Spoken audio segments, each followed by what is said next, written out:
गुवाहाटी बेलथला सार्भेआव मोनसे guest house बायनानै दोनदोंमोन बेखौ एखेखा जिहेतु जोङो बे गेस्ट हाउसखौ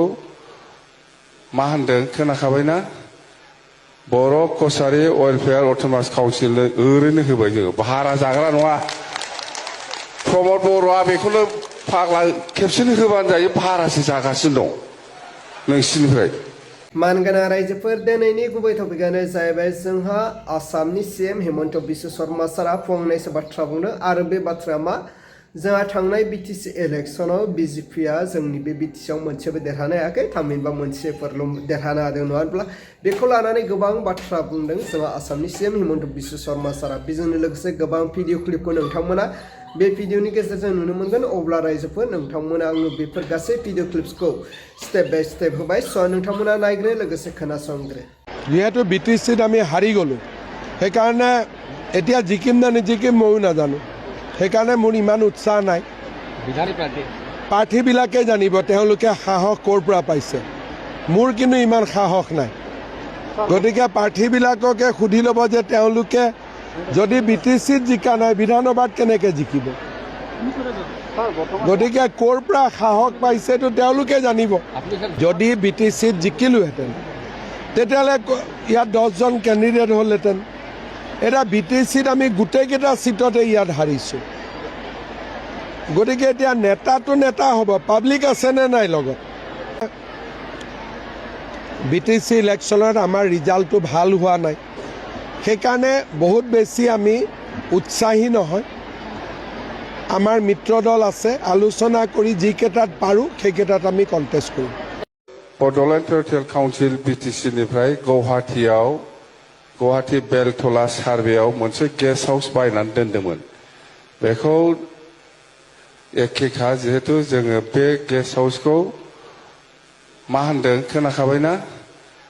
बर' कसारी वेलफेयार अट'नमास काउन्सिल ओरैनो होबाय जोङो भारा जाग्रा नङा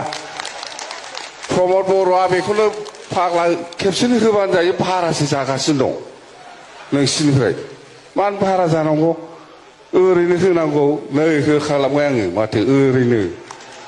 भारा जादोंलै भारा मानो भारा जानांगौ जाखो ओरैनो हगारना होनांगौ ओंखायनो जोङो मैया रायज्लायबाय बे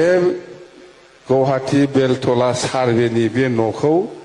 जोङो बर' कसारी वेलफेयार काउन्सिलाव जालदाब ओरै हगारखाबाय मानो फैसा नांगौ गावजों गावलाय माने आं मा बुंनो जायखिजाया ओरैनोथ' मोनसे समाव आं खोनादोंमोन बिटिआर माने पिस एग्रिमेन्टनि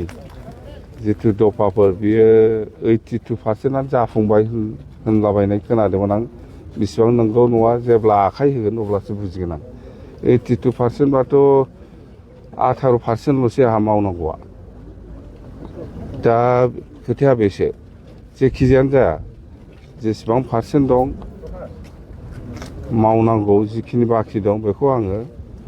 सरकारजों रायज्लायनानै सुफुंनो थाखाय आं नाजागोन खिन्थु आं खोनानाया बिथांमोननि मानसिफ्रा जेनेबा सोरबा एनडिएफबिनिबो सोरबा इउपिपिएलनिबो सोरबा एबसुनिबो लिडारफोरखौ आं बुंलाबायनायखौ खोनादों बेसेबां नंगौ नङा खिन्थु 82% जाफुंजोबखाबाय होनना बुंदों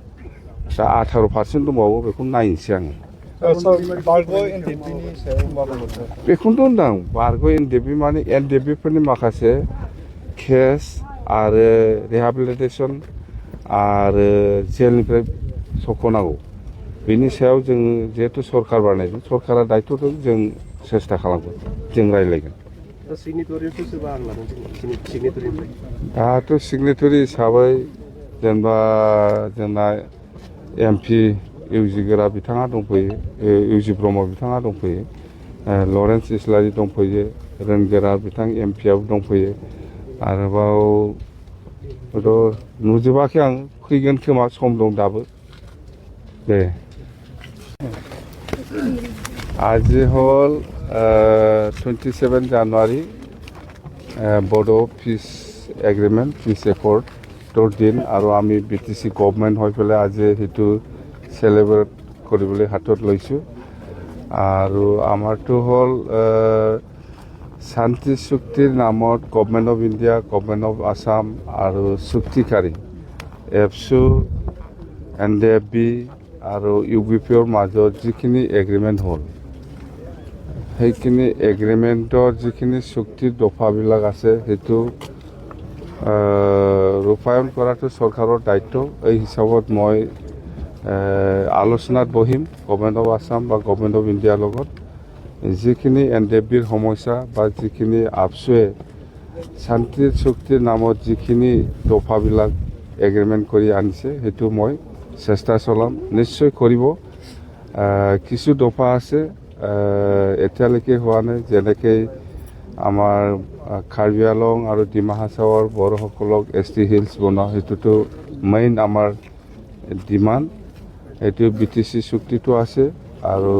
বড়ো পিচ এগ্ৰিমেণ্ট ইয়াতেও আছে। তো সেইটো কেতিয়া হ'ব আমি আজিৰ দিনত ক'ব নোৱাৰোঁ। মুঠতে আমি চেষ্টা কৰিম সেইবিলাক দফা ইমপ্লিমেণ্ট কৰিবৰ কাৰণে। আৰু বাকী যেনেবা NDFBৰ কেছৰ কথা বা জেলৰ পৰা ওলোৱাৰ কথা আৰু আপচুৰ কিছুমান ডেভেলপমেণ্টেল পেকেজৰ বহুত কথা আছে, সেইখিনি মই চৰকাৰৰ লগত আলোচনা কৰি ইমপ্লিমেণ্ট কৰিবৰ কাৰণে মই চেষ্টা চলাম। বাছ। अब्ला मानव गेदेर रायजो राजा आरो लोगो नोंथांमोना थार नुबाय, खोनाबाय, बुजिबाय। दा नोंथांमोना बिनि बेलायाव मा कमेन्ट खालामहरो नोंथांमोना कमेन्टनि गेजेरजों फोरमायहरसो। नोंथांमोननि कमेन्टखौ फरायनानै जों बयबो रायजो राजाफ्रा बुजिलायनो हायो। अब्ला रायजोफोर दिनैनि टपिकखौ आं बेखिनियावनो फोजोबबाय। भिडिअखौ मोजां मोनोब्ला लाइक, लोगोसे चेनेलखौ मोजां मोनोब्ला साबस्क्राइब।